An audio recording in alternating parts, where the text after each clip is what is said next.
Okay, so 5 questions to always ask a wholesaler before contracting a property from them.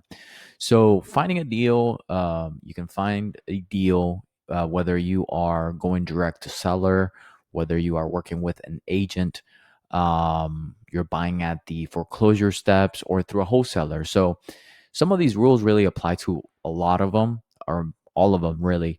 But these are the main key things that when we're working with a wholesaler and us as wholesalers as well, we want to make sure that we're clear on the front end. Because working with the wholesaler is really, with the good wholesalers, it's an ongoing business relationship. You want to make sure that you understand their business model and your role. They're spending money, time, thousands and thousands of dollars on marketing to get you those opportunities. So you never really want to lowball them just to lowball them, right? You want to have a respectful conversation and think of them as a supplier to you. But at the same time, you need to make sure that you protect yourself. So the way you do that is the first question I ask: do you have this contract direct to seller, Mr. Wholesaler? Or is this some sort of JV agreement with another partner of yours?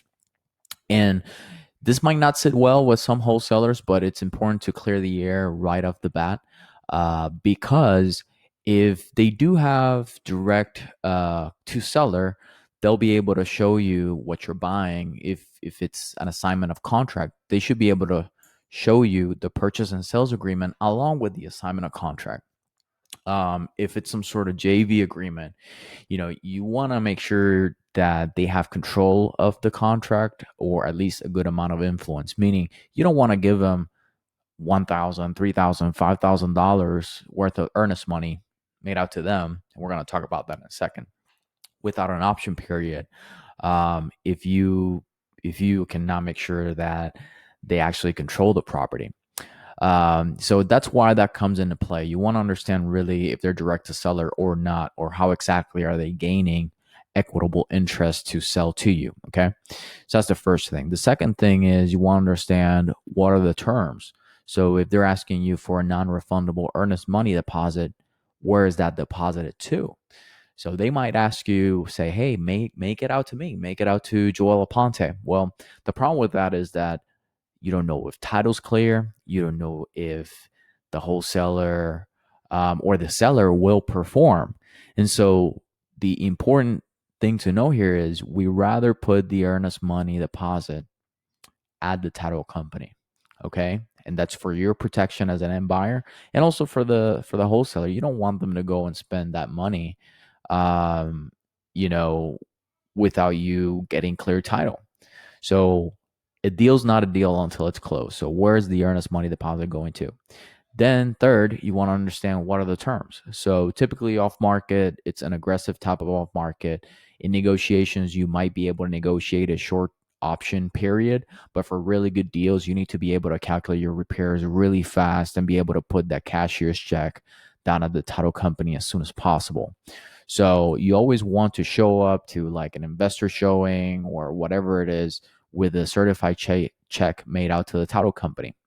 Um, so with that said, you want to understand, is there an inspection period or not um, on this property? You can try and negotiate it, but off market, it's pretty aggressive. It's not retail. They won't allow you 7-day or 10-day option periods. 90% of the time, there's no inspection period. You need to be able to make up your mind based on your walkthrough. And so that's why you need, JV partners as well. And then, the other aspect or the other question to always ask a wholesaler is, what's the situation? What do you know about the property? Perhaps is there a survey?